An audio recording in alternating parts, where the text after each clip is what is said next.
And it was not just about the fact that they stopped violence. They did in an amazing fashion. This is a story that should be on every front page. I hope today will help put it on the front page. A movement that stopped violence before it happened, a movement that stopped shootings, that stopped violence, that stopped people from dying, a movement that reached young people and gave them hope.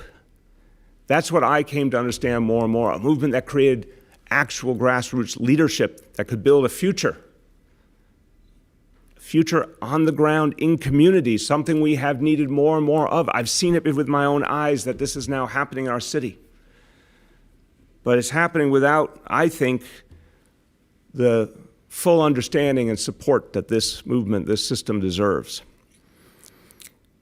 This is a group of human beings who made a difference. They decided to own, they decided to create, they decided to break cycles that were only hurting their own people and do something about it. It's incredibly noble.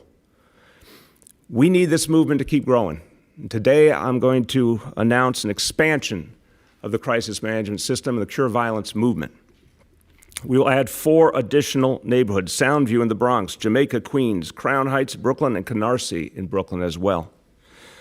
With that expansion, the Cure Violence movement will now be active in 20 precincts, all 20 precincts with the highest gun violence levels in the city. That means lives will be saved, period. Lives will be saved, violence will be reduced. We will also be increasing the budget for all existing crisis management system organizations. So between these 2 initiatives, we will be adding in the upcoming budget over $10 million for the crisis management system, Cure Violence movement. This is now an additional investment on top of the tripling of resources that has been achieved since 2014. We need to bring in additional sites, additional staff. We need more and more people at the community level hired into this work to achieve peace in a way that we have now seen with our own eyes works like nothing else. So I want you to hear from the folks who did this extraordinary work. I want you to hear from people who have made a difference, and they are, in many ways, I think, the kind of heroes people need to know, and the people who work with them are the kind of heroes people need to know. At a moment where everyone's looking for where we go, this, I believe, is one of the ways we move forward. This is where we go. This is the future. First, a 30-year veteran of this work, recognized all over the country, has taught and spread the work of peace and grassroots solutions, but not just teaches how this movement works, how this system works, but practices it every day, goes to wherever the need is and makes a difference. Her organization, Life Camp, what a powerful name, Life Camp, for almost 20 years has changed the lives of tens of thousands of young people, teenagers and young adults, and what a difference she and Life Camp have made. Let me introduce to you Erica Ford. I don't think you need a step to give you height.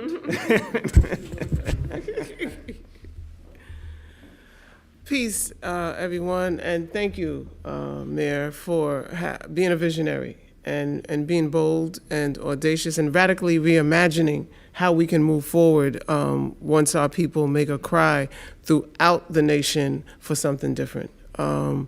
We are trailblazers in New York, and we've been trailblazing with the New York City crisis management system on the front line, interrupting and reducing violence by mediating conflict and working with young people to make sure that they do something different when the trauma that impacts them from generation to generation, from the violence, from the years of oppression, from the years of brutality, from the years of miseducation.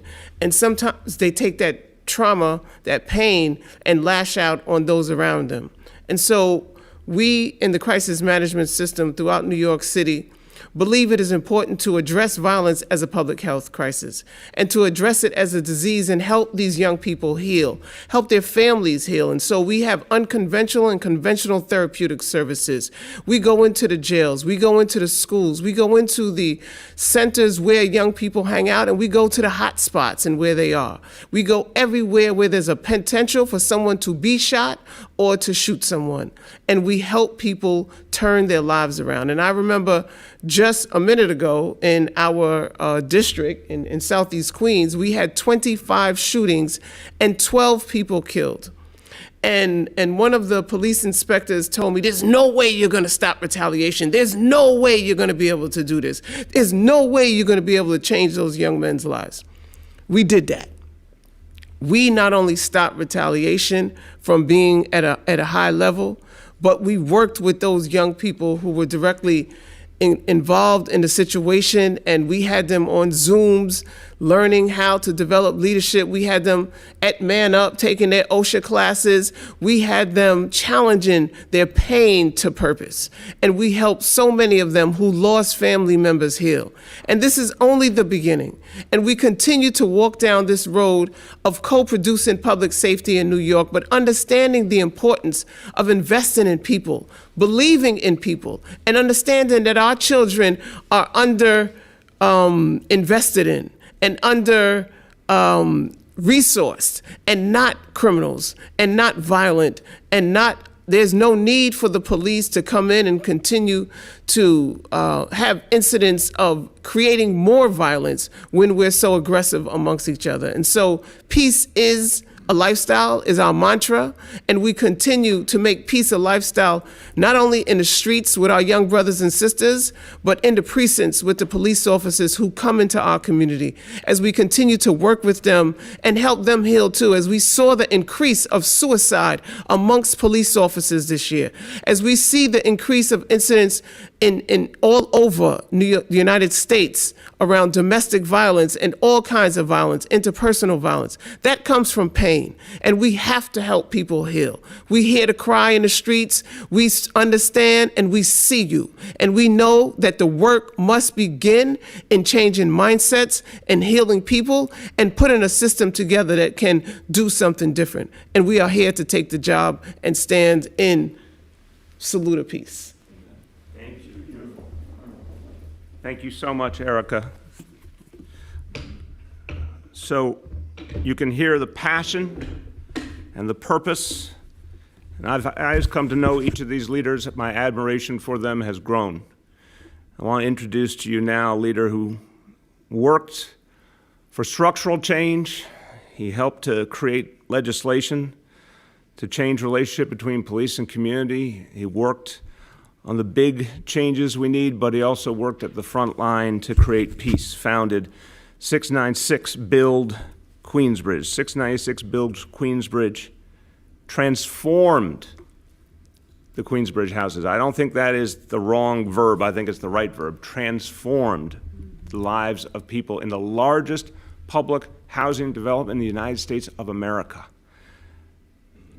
I remember for years and years, if you said Queensbridge, people thought, tragically, they thought of violence, they thought of pain, until this organization changed the reality fundamentally. It was painstaking work. It was work of the heart.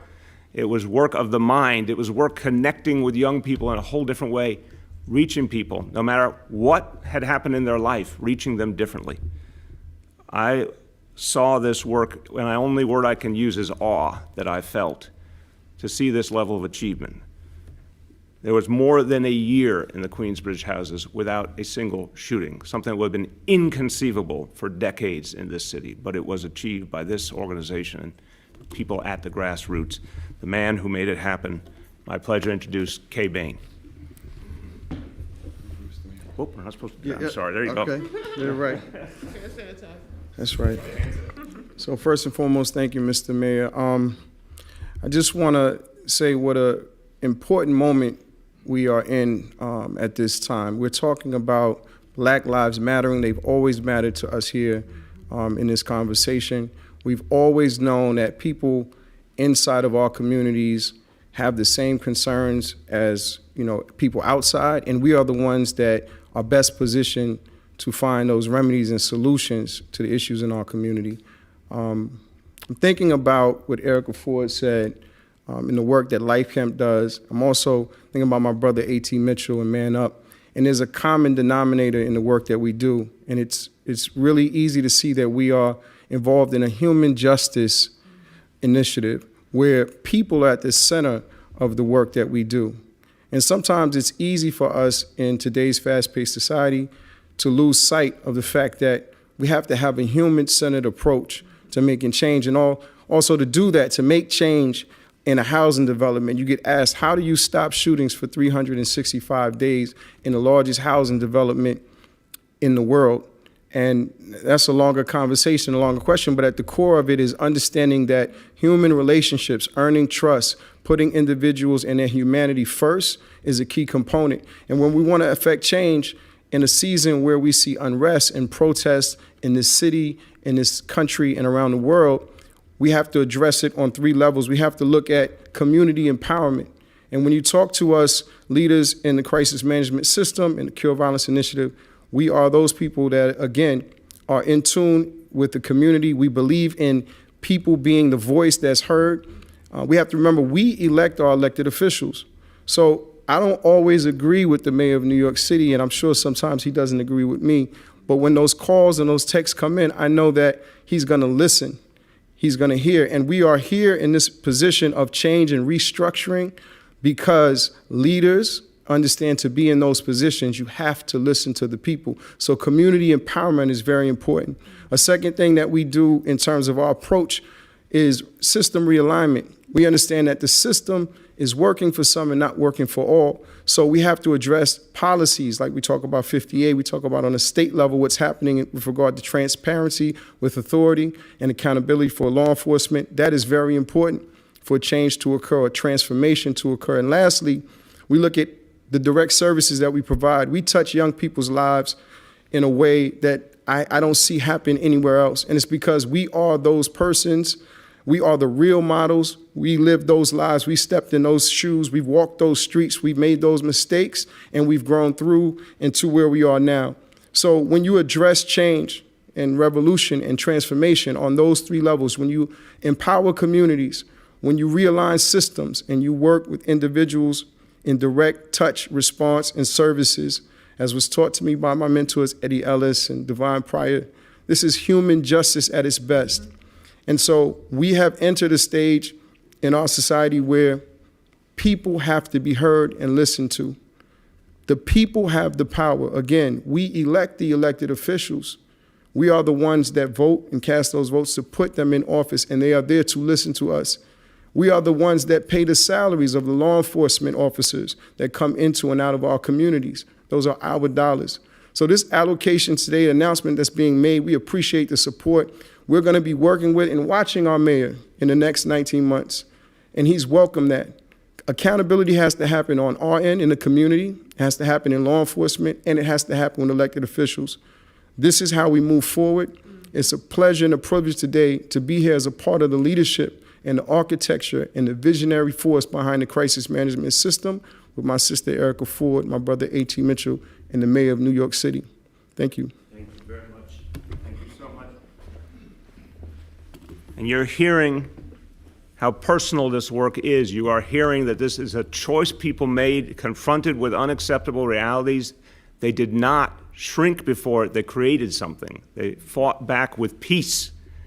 An amazing example of people taking ownership of their own community. This is the way forward. I'm going to keep saying it. This is the future. It's not something that came together in this last week or two. This is the work that's been done for years and decades to build authentic grassroots leadership to make a change. And all of us in government better be listening, and we should be deferring and supporting grassroots leadership in this moment. And now an example that's so powerful. So back in 2003, an 8-year-old killed by a stray bullet in East New York, Deshaun Hill. Think of the pain and the frustration and the anger and the hopelessness that that could make a community feel. But in that moment, one man saw something that could be different. A.T. Mitchell believed something could be different, founded Man Up. And it began, like so many of the great historic movements in history, in a small room with a small group of people. And it built, and it built, and it built. And now, so many thousands, tens of thousands of people have been touched by the work of Man Up, given hope, given purpose, given an understanding of the power of peace, young people mentored, programs that reach young people and give them something positive and show them a path away from violence and toward hope. It only happened because one man said it did not have to be a broken reality. It could be something that people create that is better. I'm really honored to introduce to you A.T. Mitchell. Now I'll do it right. Yes, sir. There we go. Thank you. Thank you, Mr. Mayor. I'm very appreciative of those remarks. I'm thankful to be here. I want to say thank you to a host of folks for allowing us the opportunity to be able to stand here united, to speak from this platform and this podium. To those of you that you work in the city, your administrators, and some of those that work behind the scenes at the Office to Prevent Gun Violence, at the Mayor's Office of Criminal Justice. I'm very thankful to all the city council members that represent our districts, that helped support us in this effort in the very beginning to this very day. We are very appreciative of all the city council members throughout the city for your support. I'm very thankful of all my crisis management system co-architects, like my sister Erica Ford and Kay Bain and Dr. Pryor and Lance Furtado and others who have helped us to build this system. But I'm even more thankful to my comrades and to my colleagues out there, the fearless men and women, superheroes of the crisis management system and the Kill Violence global family worldwide. I salute you. Because every day and night we go out there without guns and without badges. We've been a quiet, to some, but major part of making New York City the biggest and safest city in the nation. Because of this administration and its continued financial support, New York City is the largest kill violence global and crisis management system replication site in the world. This is a fact. It was said best by this mayor several years ago. We recall we had got together at the Brooklyn Museum in Brooklyn to celebrate the stats at that time. That, you know, it was the goal of this administration to reduce gun violence related homicides, and that you would not stop until we reported a 0 death in the city of New York. And to date, and this announcement demonstrates his commitment that he made several years ago in Brooklyn. With that in mind, we need to commit to baselining and increasing the funding of the system, because even though today's announcement helps us, it's still far from what we need in order to really produce the results that we ultimately all want to see, the day that we can report 0 homicides in the city of New York. Simply by recruiting, employing, training, and then deploying influential, credible messengers as public health workers back into the neighborhoods and the communities that they were raised makes a big difference.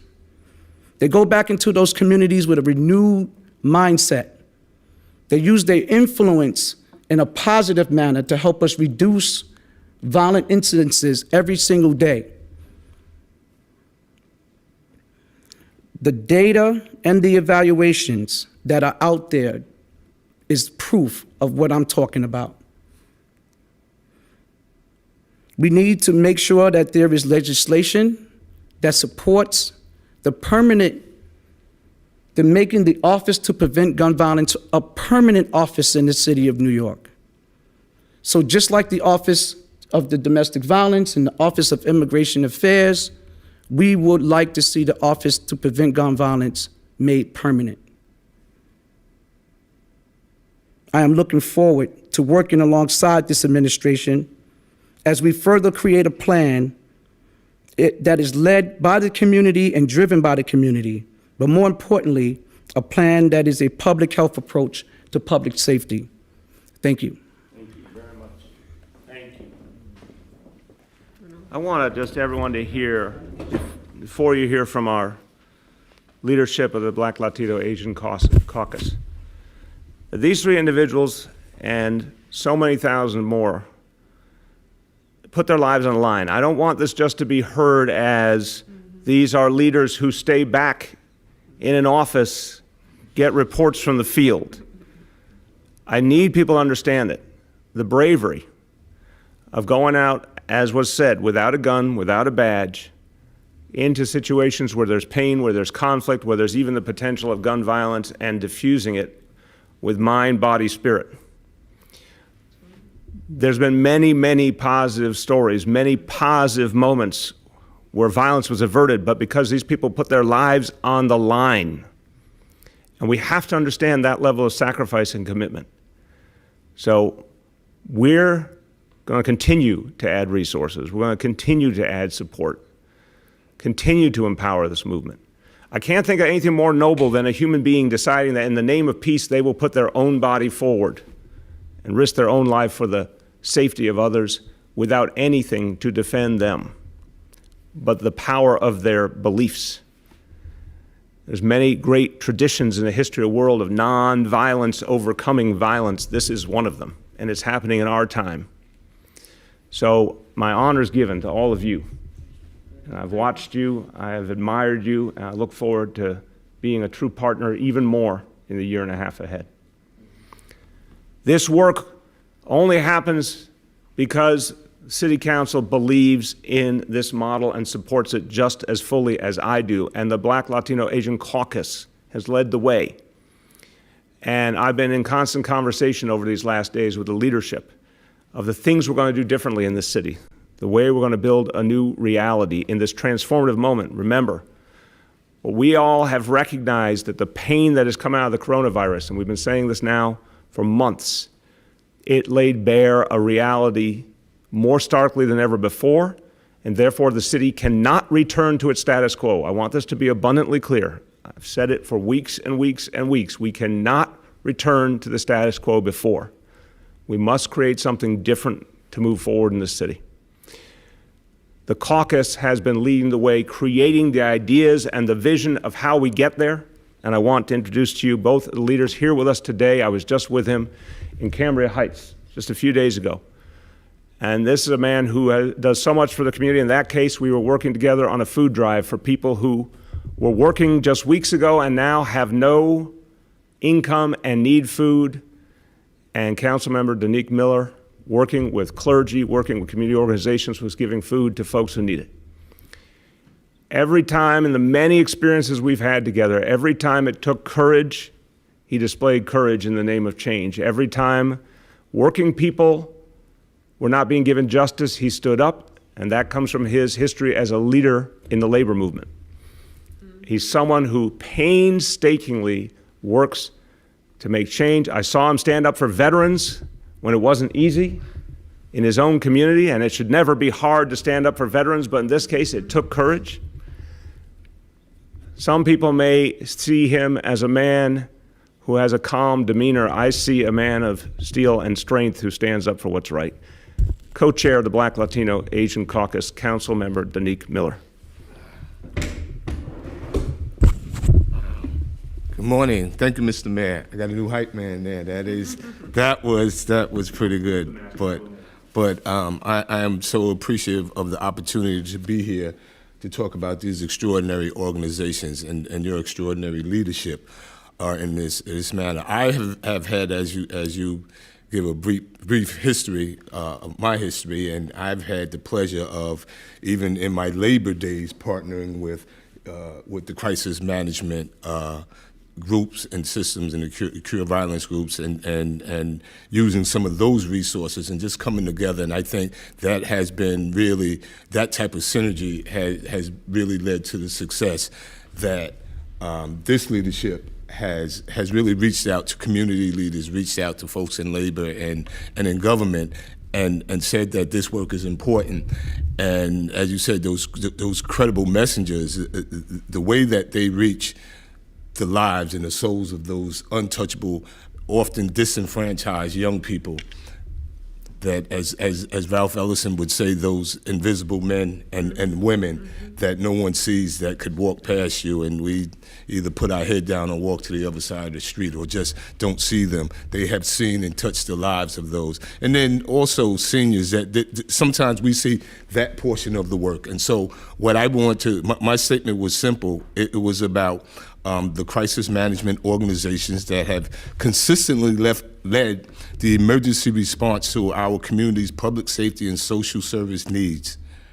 Today's announcement not only reflects the values of the work that they have done on the ground to combat gun violence, but the vital role that they will now play in aiding the city with helping our communities of color heal from the twin traumas of COVID and racial injustice.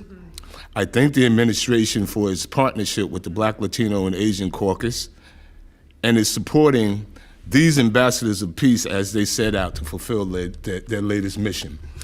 And so when we say that, you know, we talk very specifically about the gun violence. But I will tell you, having, you know, I show up in Queensbridge where, you know, obviously everybody has family, and, you know, when being the largest public housing in the country, and to East New York, which is where I was reared, and certainly in district in the greater Jamaica area, and folks, when they see the orange RV pulling up, or they see the man up pulling up, they just know. And there's a level of comfort that then happens. And so it has transcended even beyond the gun violence. It is the next level of these ambassadors and the work that you do. There was such an easy transition and quite frankly, a no-brainer when it came to not enforcement, but social distancing, the education of social distancing, right? And how they seamlessly transitioned over to those ambassadors, those group of young folks who were standing on the corner or just doing what they normally do and not knowing why they should be masked, not knowing why they should have the hand sanitizers, and what this process really looks like. It is the members of this crisis management system that seamlessly went in there and educated them on why and how it should be done. And so these are the things that they do on a regular basis that really transcend just what we see in terms of the gun violence. And the gun violence is certainly down. I would also say, I would submit that, you know, I witnessed firsthand being each and every one of them and your team members being out on the streets. And I have been, you know, I've certainly got the 12, 1, 2 o'clock phone calls and ended up in emergency rooms or precincts. But as you witnessed on this weekend and the other times that we have spoken and you have visited the community, Mr. Mayor, the work that we have done, even with the law enforcement side, was never easy, right? And some of the work that you have seen, the lack of response that you've seen in Jamaica, Queens, and in the borough of Queens overall, I can speak to, that you, unlike what you've seen throughout the city, you know, when you sit back, it is really by virtue of the work that was done by these groups in advance. This is the work that we've all done. It wasn't by accident or by chance. And to dismiss the voice and the work would be really a disservice to all of us, because the work that they do is really a manifestation of the voice of those who have been unheard, right? And so the transformation and the marijuana reform, the stop and frisk reforms, all those things, and the culmination of the work that we are hearing, and that these people are on the ground talking to these young folks, bringing to these young folks to it. By the way, they're interning with us. You know, they're really changing lives, and to be a part of that, this movement is special. I want to thank you for your vision, your leadership on that, and I look forward to working with the crisis management team and looking forward to really seeing this movement grow. So, thank you. Thank you, Councilman. Thank you so much. Now, one more speaker, and she is coming to us remotely and has done extraordinary work. I want to say that I came to know Adrienne Adams through her work in the community in Southeast Queens, work at the grassroots, making sure that government actually served people. And there's some people, when you get to know them, you can tell immediately they understand how things work and what changes are needed. And they have the will and the intelligence to make the change, the perseverance to make the change. And I saw that from Adrienne Adams time and time again. In her leadership with Councilmember Danique Miller, her leadership of the Black, Latino, Asian Caucus, she has been a clear, strong leader saying, not only do we need to move forward, but here's how we do it. And if you know her work. It doesn't surprise you to know she has that architect's way of thinking. She's not an architect by profession. That's not my point. My point is she thinks about how you build stone upon stone upon stone to create something new that will actually serve the community. And that's the work she's done all her life. And I also have to say, on a very poignant note, and a very sad note, she lost her dad very recently in the midst of this crisis. And, was there for her family, but still there for the people she served, kept persevering as her father taught her. And I admire your strength in this moment, Adrienne. Welcome to speak to all of us, Councilmember Adrienne Adams. Thank you so much, Mr. Mayor. It is an honor to be with you this morning.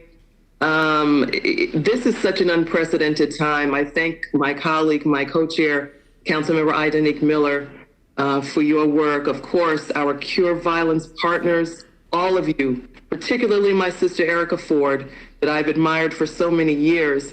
And I'm going to tell you a little story once I say my words. I am literally right now in the middle of a finance hearing with the New York City Council, or I would be there with you right now. But I'm happy to just give my thoughts on this, because partnerships with Cure Violence groups on the ground, intimately involved in living in our communities, are keeping our youth and communities safe. Our community has had its share of challenges over the past year, but we remain resilient. So at this juncture, it's important that we resist the temptation to overuse law enforcement to solve all of the problems in our community. We do need a holistic approach. And I thank you, Cure Violence team, crisis management system leaders, for being there for us over these years, these decades. This new funding is a welcome investment in the community-driven work that brings our communities the help and the hope that we all need. It's so important at this critical time that we partner, continue to partner, always partner with our community-based Cure Violence organizations. These are the people that have developed interpersonal relationships with children, parents, schools, religious institutions, and the entire community. They are ground to uplift our neighborhoods and are best suited to not only stop problems before they start, but also encourage residents to take action so that we can encourage social distancing and curb the spread of COVID-19.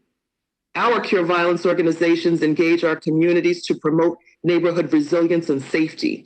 Increasing community-led measures to preemptively cure violence is a step in the right direction. So today's announcement is an important step toward moving forward as a city. We cannot place a dollar amount on the life and safety of New Yorkers, and I thank Mayor de Blasio for this investment and thoughtful approach. Thank you so much. I've been a resident of Jamaica for over 30 years. Way before I became an elected official, I was, still am. I always say this to my constituents, I'm your next door neighbor. Still am your next door neighbor. And I remember many, many years ago, I was on my way to church. I was driving down 111th Avenue. And on my left, I saw this orange car. And I saw this being jump out of this little orange car. And I saw the unmistakable hair running up into a front lawn, and I looked out of my car and I said, oh my God, that's Erica Ford. I wonder where she's going. And all I could imagine is that I knew the work of Erica Ford for years. We were on the community board at the same time for a little while, but on the same time. So I knew her work for a very long time, but to see her physically in motion, I knew that she was on the ground in my neighborhood, and I trusted that work then, and I trust that work now. So anything that I can do, have done, will do to preserve the work of our crisis management system. Erica's always saying, help us, help us, help us. Well, I hope that this is the beginning of really, really ingrained and entrenched help for this amazing system that, as the mayor says, puts your lives on the line 24/7 to do things that our law enforcement officials cannot do, to do things that lay people cannot do, to do things that elected officials cannot do. And for that, I say thank you, thank you, thank you to your management system leaders. I look forward to and am honored to continue our partnership. Thank you, Mayor de Blasio, for your continued support. And thank you to my co-chair. I'm high-fiving you from a distance. I got to get the finance hearing, but I wish you all well. Thanks again. Thank you so much, Council Member. And everyone, as we conclude this piece of this press conference, I want to say something that really, people need to hear these stories, in my opinion, not just in this city, but all over this country. Three tremendous leaders and voices, powerful voices of change. But these are positive voices who have a solution. They have seen the pain. They will tell you just how real it is. They have seen the disparity. They will take a backseat to no one in fighting the injustice, the disparity, 400 years of oppression that brought us to this moment. But they also have created something. So this nation is struggling to find solutions. I've got a solution for you, right here, right here, right here. And I would say to everyone around the country, including all my fellow mayors, as you're dealing with these weeks of pain that are simply a horrible reminder, people speaking out is a good thing. You know, people speaking for change is a good thing, but the pain that brought it up is horrible. The pain of the coronavirus is shocking to all of us. We still can't take in 100 days we have been on a journey together. And something we never could have imagined, but it is dredged up truth. So to every mayor out there, if you want to move forward, turn to the people, turn to the grassroots, turn to folks who actually have solutions, turn to folks who are so sincere about the work of change that they will literally put their own lives forward. If we did that in every corner of this country, if Cure Violence crisis management system existed in every neighborhood and was respected, and it is crucial that elected officials, police, all institutions of society understand and respect this movement, we would be taking a huge step to a more peaceful country, but also a more just country. If leadership resides at the grassroots, people who are actually agents of true justice, we can all move forward together. So I thank you all. I know you all have important work to get back to. Thank you again, Council Member. God bless you all. Thank you. Thank you. Thank you. Thank you, Karen. Appreciate it. Take care. Yes, indeed. Unique. All right.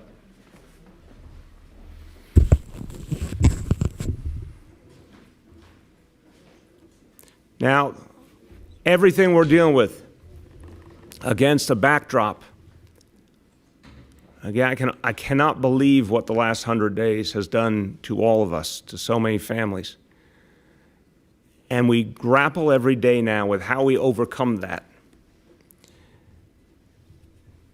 And we got to figure out, to make all other things possible, a way to finally contain this disease and then painstakingly, purposefully address the disparities one after another after another. This has to be our constant commitment.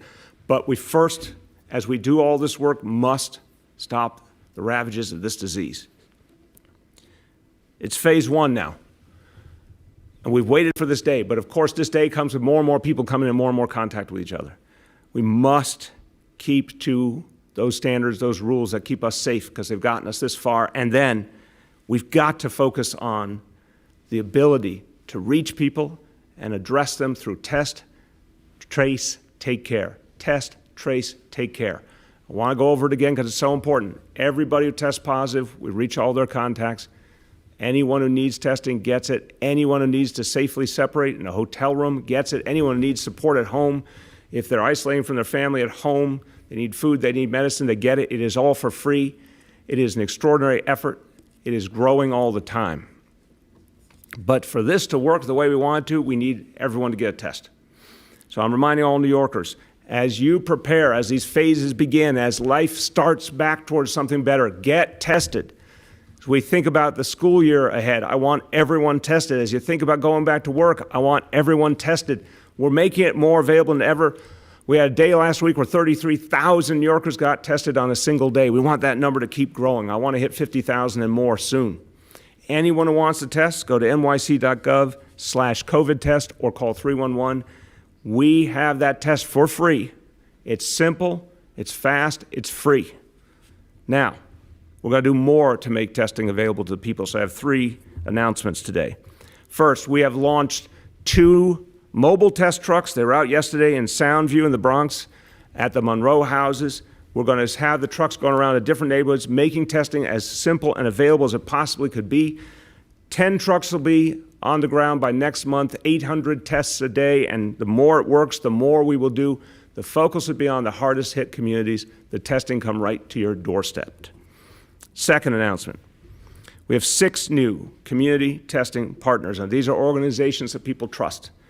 And we're going to start investing more and more in community-based clinics because they have the trust of the community, the knowledge of the community, they know how to reach into the community, they speak the language of the community. This is a big part of what we're going to do as we build out more and more testing and more healthcare to the grassroots. There'll be 15 to 20 new sites coming in the next few weeks through community-based clinics, and that will take us over 200 sites all over New York City where people can get tested for free, and that is just going to keep growing.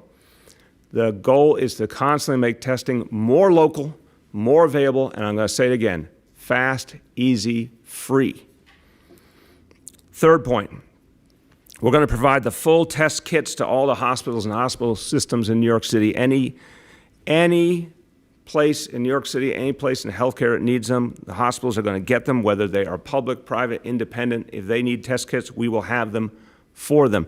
There has been a particular request from Borough President Otto in Staten Island to get more test kits to Staten Island immediately.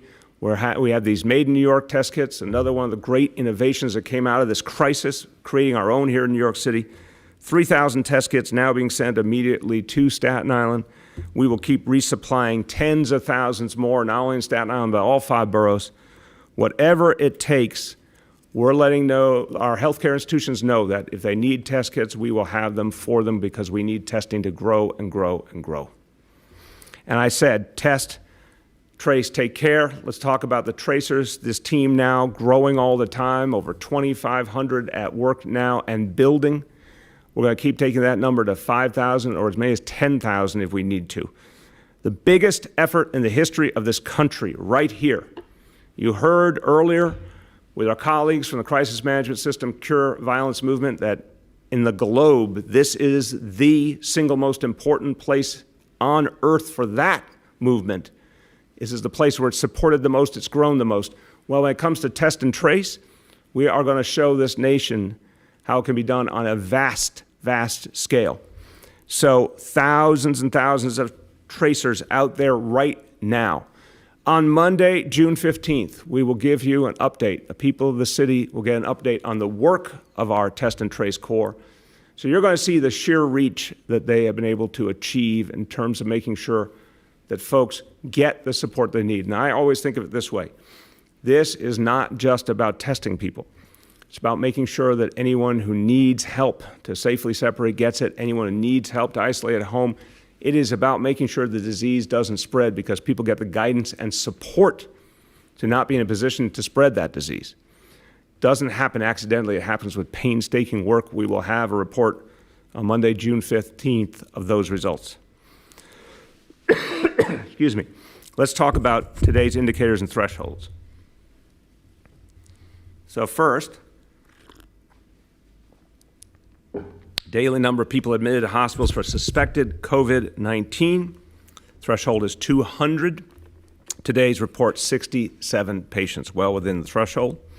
Daily number of people in health and hospitals ICUs, that threshold, 375. Today's report, 341. That's also well within the threshold. And percentage of people tested citywide positive for COVID-19, that threshold, 15%. Today's report, 3%, an excellent number, also well within the threshold. So another very good day for New York City. Let's keep focused as we go through phase 1, and it's starting really well. Let's keep focused, the social distancing, the face coverings, and when you don't need to be outside, don't be outside. It's working. A few words in Spanish. Los jóvenes de la ciudad de Nueva York no necesitan ser vigilados, necesitan ser contactados.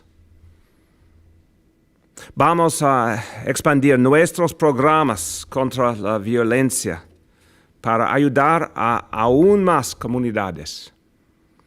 Juntos vamos a seguir creando una ciudad más segura y justa para todos.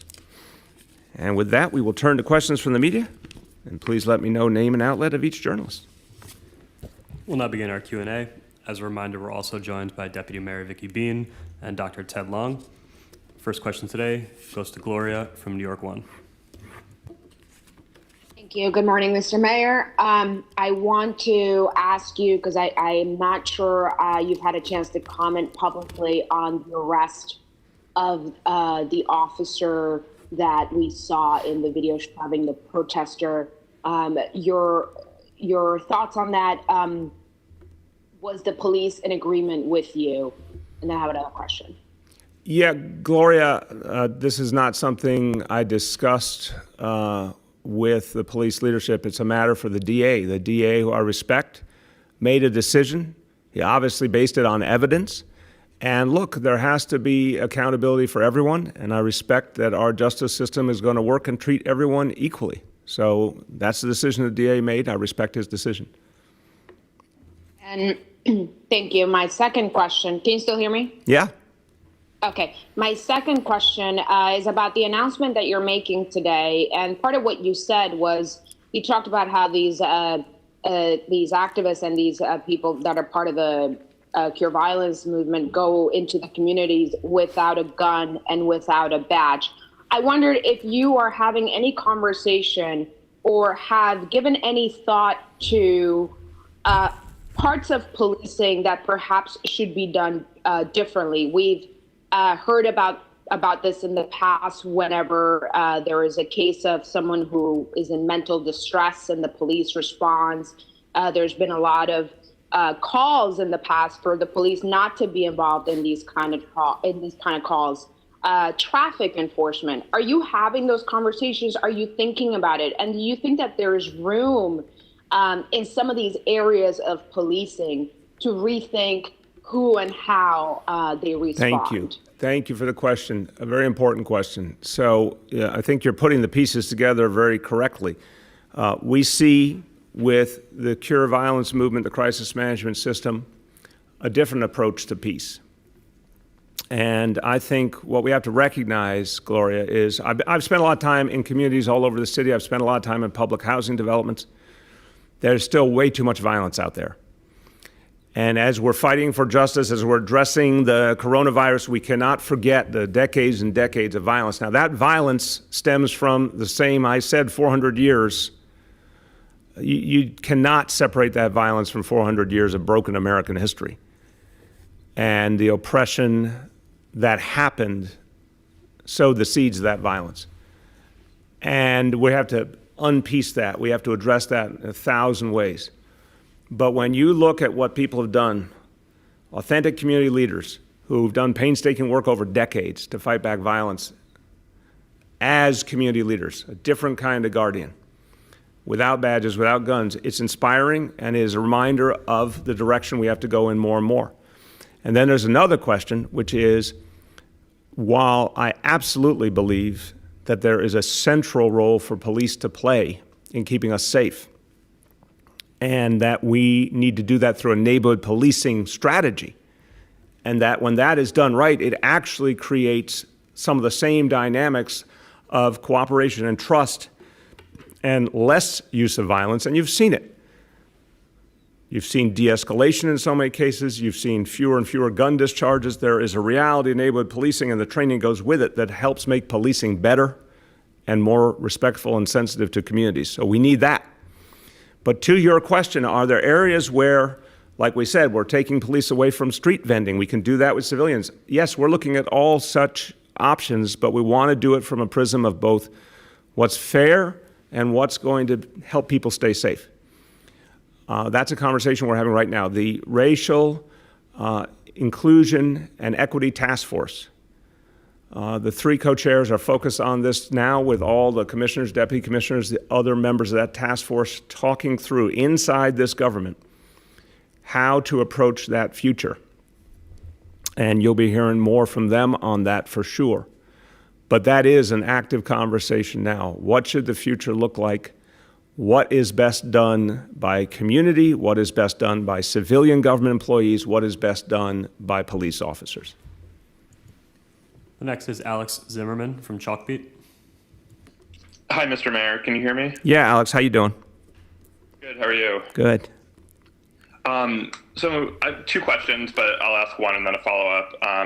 So school systems across the country are considering or have actually cut ties to police departments. But last year, you rejected a proposal from the School Diversity Advisory Group to even study moving school safety from NYPD to DOE control. And so I'm wondering why you think the police department should control school safety and whether you're reconsidering that position. Alice, a very important question. It's also, again, it's a topic that the task force is looking at, but I will tell you, I am also looking at the sweep of the last, not only 6 years, the last 10, 20 years, and how much work had to be done to make our schools safer. I'm thinking about all the parents I heard from at town hall meetings all over the city who are worried about the safety of their kids in schools. I'm thinking about the weapons that had to be seized. It's not just one way or another, Alex. I think we have to think about the fact that school safety as it's currently configured has done a lot to reduce crime and violence in our schools and has been adopting a neighborhood policing approach. And I think there's a lot more of that that has to happen unquestionably. In its current form, it still needs to create a paradigm for closer connection between the officers and the families and the students. I'll always consider things, but I want you to understand my honest belief that this is a situation where we have to think about the reality of safety and what each agency knows how to do, and there still is a huge safety challenge in our schools. Parents talk about all the time, and I'm really respectful of the parents of our school system who are overwhelmingly people of color who live in the outer boroughs and who I've spent a lot of time with, and I'm a New York City public school parent myself in terms of what my own kids went through. Safety is the number one concern of all parents. There's not a doubt in my mind. So whatever we do, it has to start from a safety perspective first, but it can also come with a lot of transformation in terms of building relationships, hearing young people, hearing families differently and better, and that's the direction I'm thinking about. Go ahead, you got another one? So I'm just not sure I understand. Are you considering it or not? I personally believe that the better approach is to continue what we have, but improve it, reform it. I know that the task force is looking at a whole range of issues, again, about what is better handled by civilians and what is handled best by the police department and how to do that work. It's not just about where it's housed, but how it is done. So I'll be listening to what they come back with, but I'm telling you my honest feeling that the safety issue is not resolved in schools at this point, and that school safety is necessary in its current form to keep ensuring the safety of our kids and all personnel in our schools. The next is Matt Chase from Newsday. Good morning, Mr. Mayor. At the top of the call, you said that 50A would change everything, your words. Will you instruct the NYPD not to invoke existing FOIA law to block disclosure records related to discipline? And I'll have a follow-up as well. Yeah, Matt, as we speak, lawyers at City Hall and Police Department are reviewing the legislation to determine everything that it means. So I'll only put one asterisk on my comments to begin with, which is I need to hear a full report from the legal team to understand the exact reality. And Matt, I'll also say I'm not going to say that every situation is the same and there aren't unusual situations that should be handled differently. But I can tell you directionally, I'd like to see the maximum disclosure at this point. I think the goal here is that all existing personnel actions be put out publicly. But again, I'll have a lot more to say on that as we develop the specific plan off the details of legislation. Do you have a deadline for the legal team for when the celebrating and the congratulations stops and the disclosure begins? Well, Matt, I'm going to say I would not act like, and respectfully, if the day after a historic vote, We commend the legislature. I don't think that's undue celebration. This is something that happened hours ago. We'll have this team review it over the next few days, and I'm sure we'll have something to say very soon. The next is Abu from Bangla Patrika. Hello, Mayor. Good morning. How are you? I'm good, Abu, and I also just want to say one more thing before I hear your question. Just one additional point on the previous. You know, a lot of us have been saying for years that 50A had to go. So I know everyone wants to see the moment. The moment is powerful, but I also think it's important to look at the years and years of work that it took to change the political dynamic to get rid of 50A. And that's another reason to celebrate. That's true reason to celebrate. The politics that were broken, that protected a broken law in 50A, those politics changed profoundly. And I've been calling for that change for years, and a lot of building blocks came together to make it happen. Go ahead, Abu. Thank you so much, Mayor, for your kind comment. My first question is, the social distance and mask is a proven equipment which is reducing the virus. Do you have any plan that the people who are not using the mask in the city, you will impose any kind of fine or anything? No, Abu, look, I don't think that's going to be productive, and I'm answering your question straight up. Do we have a plan to do that? No, we do not have a plan to do that. I think you're right that we're seeing the face coverings are having a really powerful impact, and we've got to keep figuring out how to get people to use them. I do empathize with anyone who doesn't really enjoy the experience. I don't either. But it works and it protects people, and we've got to make it easier and easier. So, we're just going to keep constantly giving them out for free. I think that has been very productive, Abu. Constantly educating people.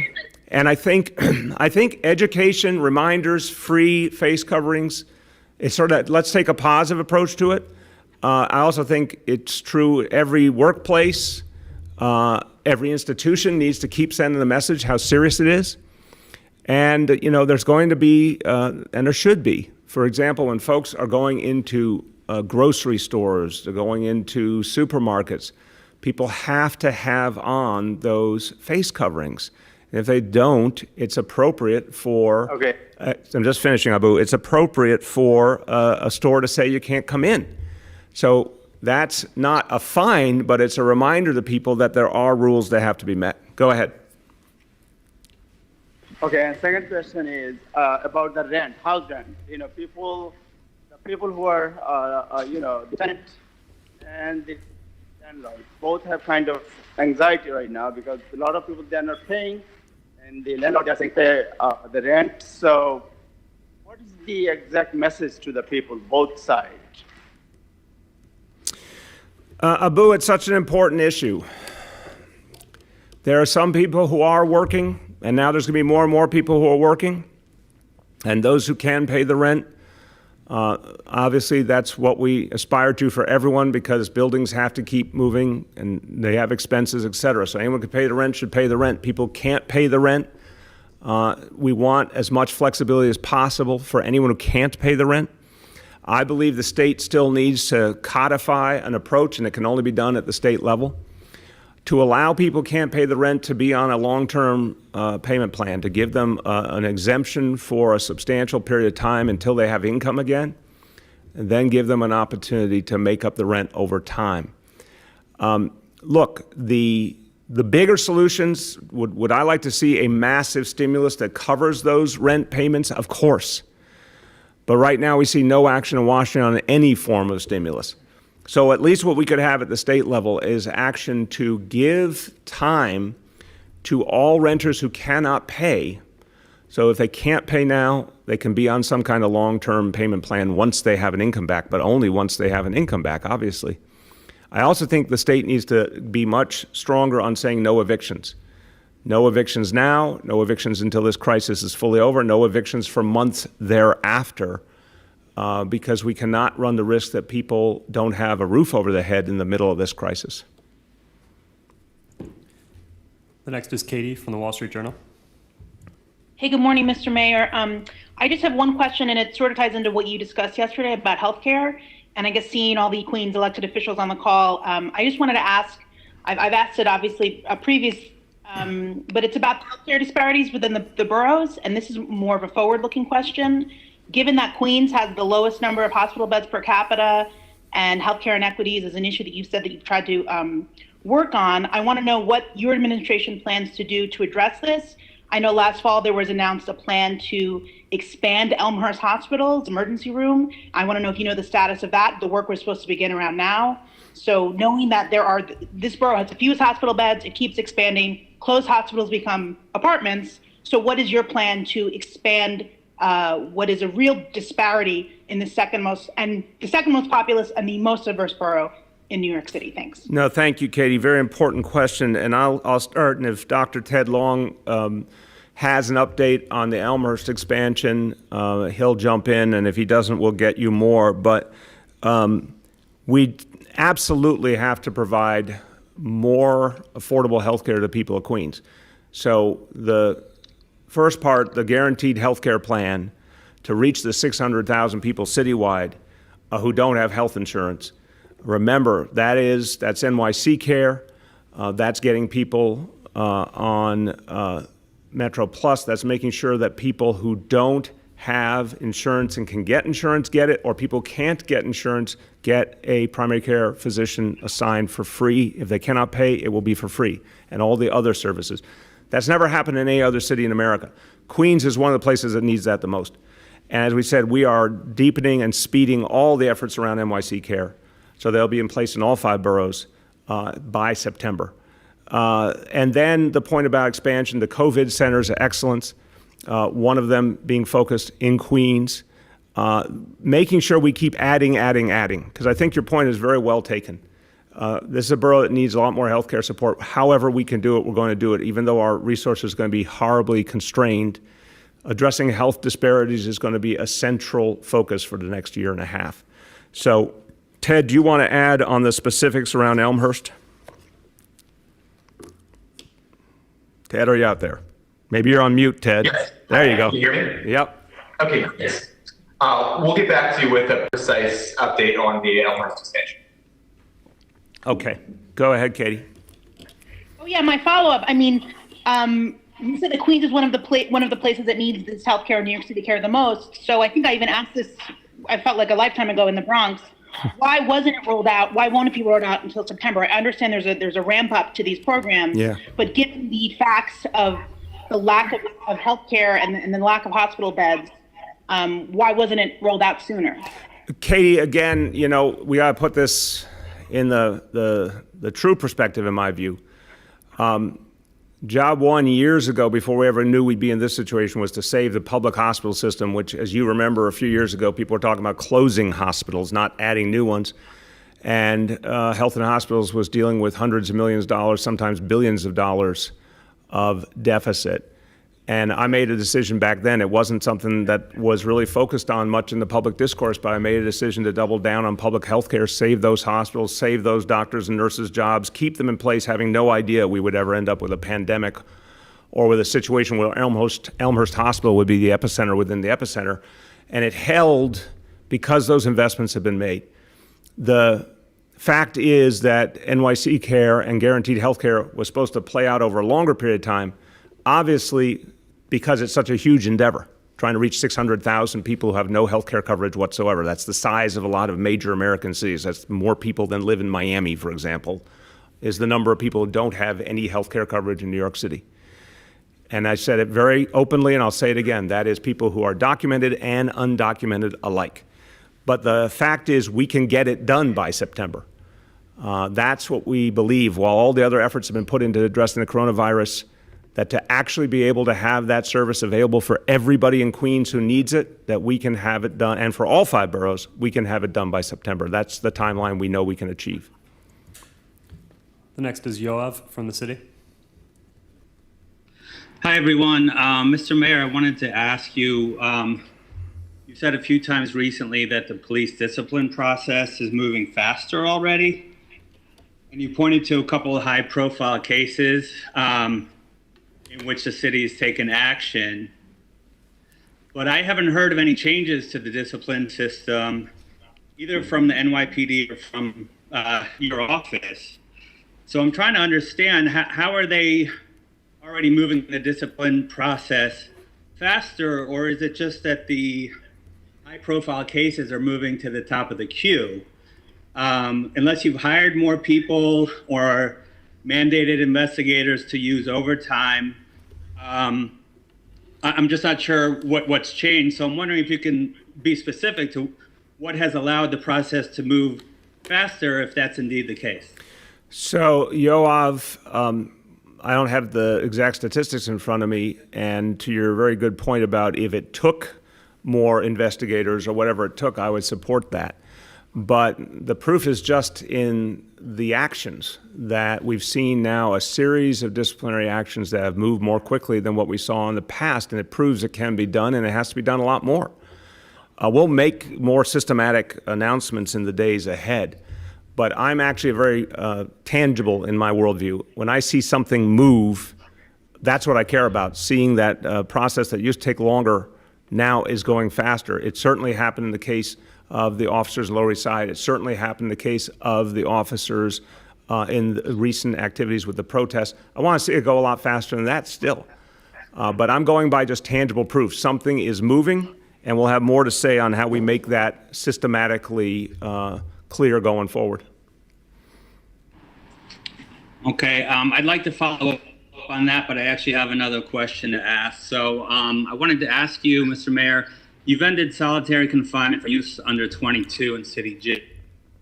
Is it time to end it for all inmates, to end solitary confinement for good in city jails? Yoav, it's an important question. I think we need a process to evaluate, and not one that has to take long, but should be very thoughtful, where we're going out front. Look, I'm someone who made the decision, and it was one that is not the norm still in this country, but I made the decision that we don't want to see young people in solitary, and we kept raising that age up, as you said. And I believe it was the morally right thing to do, and I believe we've been able to do it in a way that's effective. And I think it's a valid question to say, can we go even farther now? I really have great respect for Jennifer Jones Austin. As you know, co-chair of my transition when I came into office, I think a voice of conscience in this city. I know she, in her role at the Board of Corrections, is looking at this issue, talking to the stakeholders, determining what is a smart way forward. Our commissioner, Cynthia Brand, is always looking at these issues. She's been a reformer her whole life. First Deputy Mayor Dean Foulahan, who has Department of Correction under him, is looking at these issues. So I think it's something we need to evaluate in a thoughtful process with all the stakeholders and then decide if there's the right time to take the next step. The next is Bridget from WNYC. Good morning, Mr. Mayor. I have two questions also. My first is related to 50A. At the top of the presser and in previous press conferences, you talked about how it's really on the state legislature to make the changes, how passing it is how you build faith and trust. But it was your own administration, in fact, your law department, that was responsible for the reinterpretation of the law in a more restrictive fashion, which essentially blocks some of the disciplinary records that had been released even under the Bloomberg administration. So I'm just wondering to what extent you acknowledge your own administration's role in preventing some of this police transparency sooner. Bridget, look, I've spoken to her before. I'm going to do it again. The corporation counsel at the time, Zachary Carter, highly respected legal mind, the guy who prosecuted the Abner Louima case, the guy who settled the Central Park 5 case. He said to me, this is in fact, even though it does not conform with our ideal of transparency, this is the law in New York State, and this is how it has to be dealt with. I would have unquestionably wanted to see more disclosure if it was not legally blocked. I have been working for years to get 50A changed so that we didn't even have a question, because, you know, Bridget, if you think, well, it would be fine to just go do something even though it was illegal, that would be overturned really quickly. That's what my corporation counsel told me, that no matter how much we wanted transparency, it would not hold up in court. We would be enjoined from doing that, and that was the end of the discussion. But the much better path was to change the law. And for the first time in a long, long time, that law has changed, and now we have the ability to be transparent. So I don't accept, honestly, I don't accept the notion that somehow my corporation counsel, I'm not the lawyer here, he was, that he had a reason to want to be untransparent. No, as a lawyer, he believed that's what the law required, and we all set ourselves to the work of changing the law. Go ahead. Thanks. And then reflecting on this political moment, yesterday there was a very heated city council hearing over some police reform legislation, specifically the chokehold bill, which you voiced support for some version of yesterday. It's legislation that's been around for 6 years, and now there are versions that are being discussed at the state and federal level. Given that you ran for president, calling New York a progressive beacon, I'm just wondering if you wish the city made this legislation a priority sooner, so we really were a leader on this. Bridget, I believe we were a leader because it was banned by the NYPD and had been banned for a long time. I think the legislation is now the right thing to do. And I think there's been other actions in the law that make me comfortable that it's the right thing to do and it's the right way forward here and everywhere. So I think there's always things that we need to do better.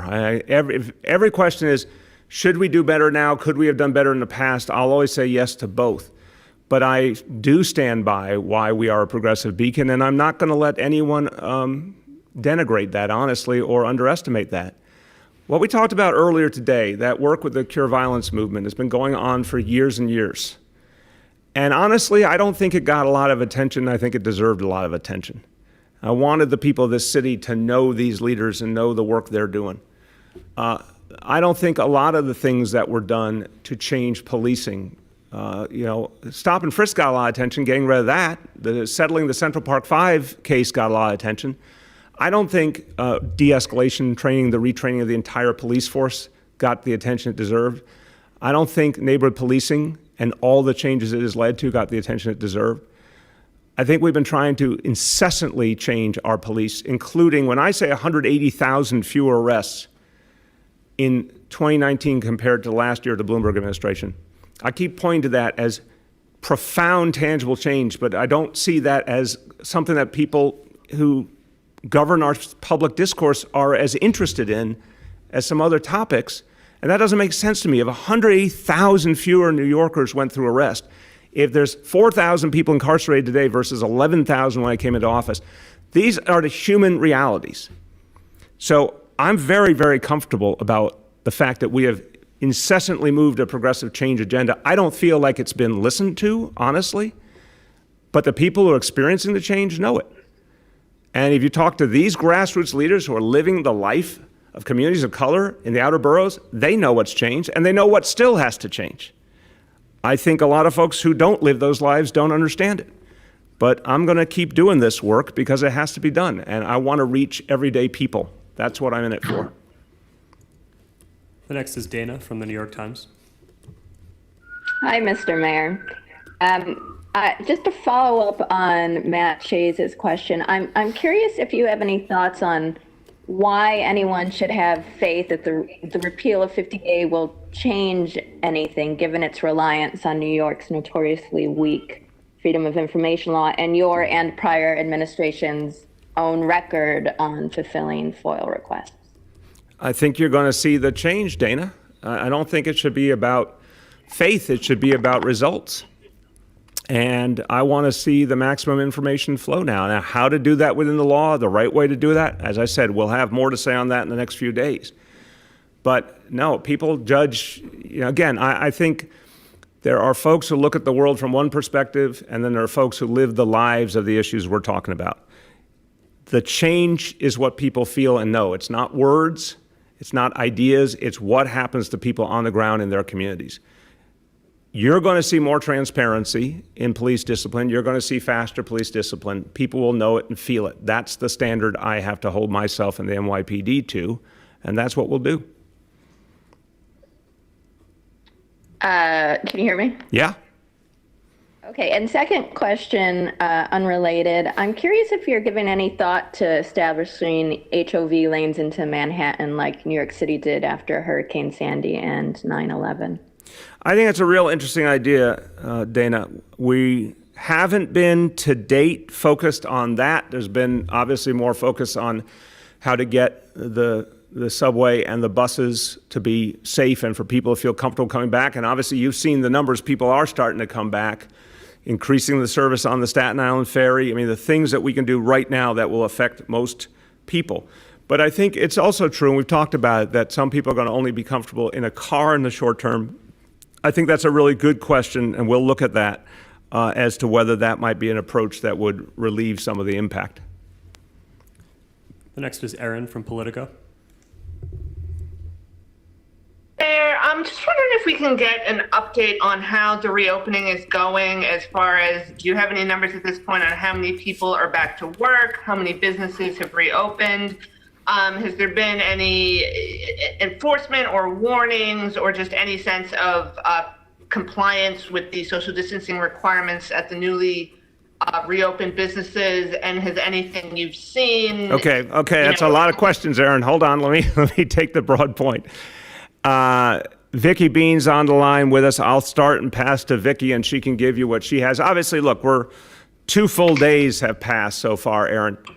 I'm pleased by what we have seen so far, but it's obviously a very, very small sample size in the scheme of things. As I said, we know people are coming back to the subways. That's noticeable. We know people are coming back to the Staten Island ferry.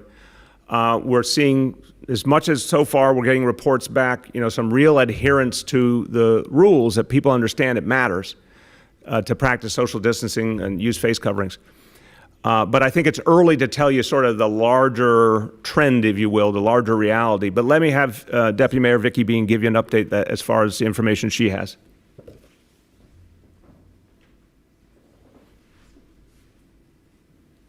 Vicki, are you out there? Let's try that again. I know she's in the lineup. Vicki, I think you might be on mute if you are talking, or else we have a technical problem. We'll come right back around. We can move on. All right, let's figure that out. We're going to come right back. Erin, if you have another question, why don't you go to that, and then we will see if we can get Vicki right back.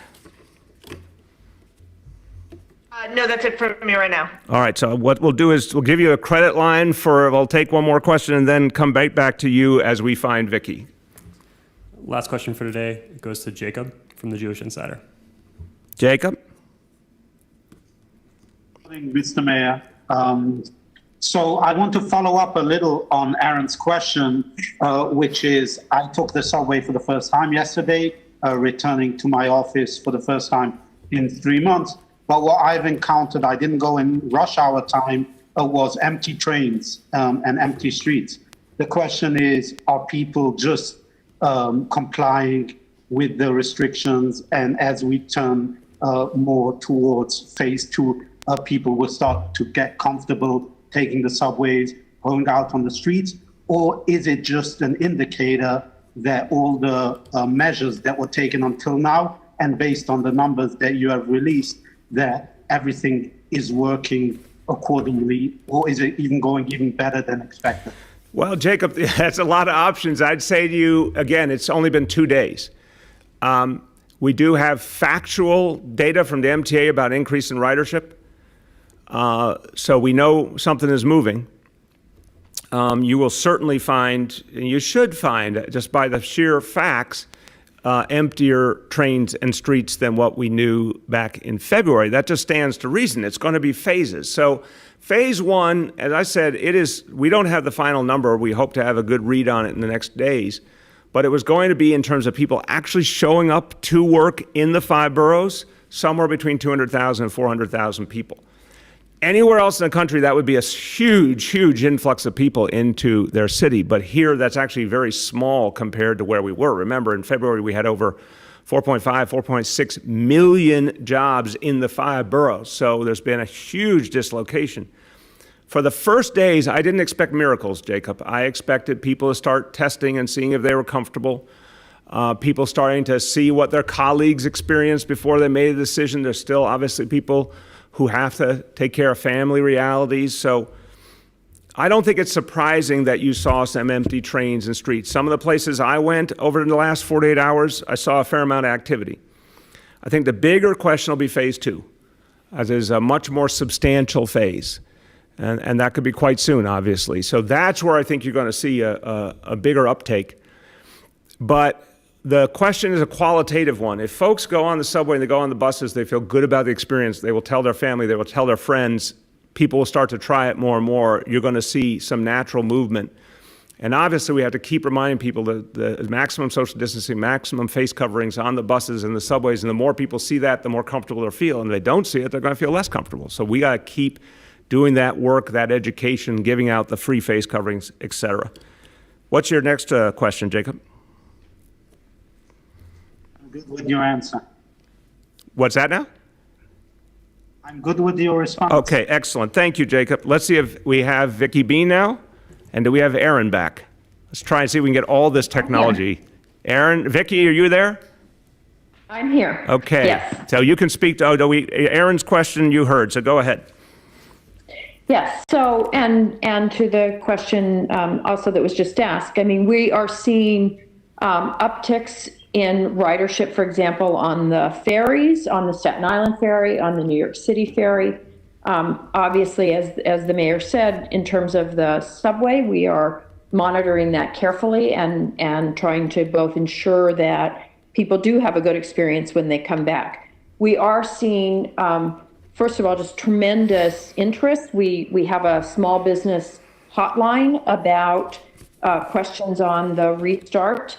And even just in the first 24 hours of that, we got almost 3,900 calls of people asking very specific questions about their restart. In our own assets where we have the greatest visibility, for example, in the Brooklyn Army Terminal, the Brooklyn Navy Yard, we're seeing about 60% of the businesses back in operation. We've seen that uptick just in the last week. Some of those businesses were essential. Some of them are coming online. And so we are seeing people come back. So we're, certainly seeing the restart kick in. But as the mayor said, we're only a few days in, and we're going to be seeing much more of it, I think, in the coming days. And Aaron, did you have a follow-up? No, I guess I'll ask on something else if that's okay. Yeah, of course. On 50A, you've been calling for changes for it for a long time, but in the past you supported a reform as opposed to a full repeal. Lately you talked about repealing and replacing. I'm just wondering, are you satisfied with just what the legislature did and leave it alone, or are you going to be looking for some kind of replacement or other protections for officers? No, Aaron, I think they did it right. In February, I was up in Albany. I testified. I said, because I heard there was a big desire for repeal rather than revision, and I said, great, repeal, but then replace with language, binding language that protects the identities of the personal information, personal home address, et cetera, of officers, so they're not endangered, their families are not endangered. The legislature did a good job with that. They did address that. So I think, I'm very, very pleased, very moved by the package of legislation that was passed in Albany. I think was exactly right. And look, it's amazing, Aaron. I mean, a lot of us were fighting for a long time for a different state Senate. I just want to put this in perspective for a moment. The whole time I was in this administration, you will remember, starting in 2014, I was fighting to change the state Senate. Well before that, I was working to change the state Senate. State Senate changed to a Democratic majority. We saw extraordinary progress, extraordinary progressive legislative achievements last year from the state legislature. Now we see a really breathtaking package of police reforms and criminal justice reforms passed in the last 48 hours. That is the result of painstaking work over years and decades to change that state Senate and to support progressive candidates for the Senate and for the Assembly. It is the result also of a lot of us calling for a change in that law. And I want the history to be written accurately. I've been calling for a change in that law for years. My police commissioners have as well. So the fact that this has happened is seismic.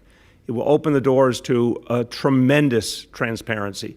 And I think it's going to help intensely. It also is a statement on the declining power of the police unions in Albany. And this was something goes back to my years serving in the administration of Mayor Dinkins. We had to see a change in the political dynamics and the power dynamics of police unions in the city and state. Long ago, the power, the political grip in the city started to loosen. That's why I'm your mayor. It never would have been possible with some of the political dynamics of the past with the police unions and the other conservative forces that govern this place. But there's no question it used to be in Albany that the police unions got their way, right or wrong. Now, again, I'll say it again. I believe in the union movement, and not every police union is the same. And I welcome police union leaders to now come forward in the spirit of this moment and actually embrace change, embrace transparency, embrace reform, say what happened to George Floyd was wrong and they want to see policing change. They could be agents of good. Too often in Albany, they've only been there to block progress. They couldn't block it this time. So this is a watershed moment, not only in terms of the laws changing and the opportunity to provide real justice and fairness to the people in New York City and New York State. It's a moment of transcendent political change, too. And I believe, and I'll conclude on this, this is just the beginning.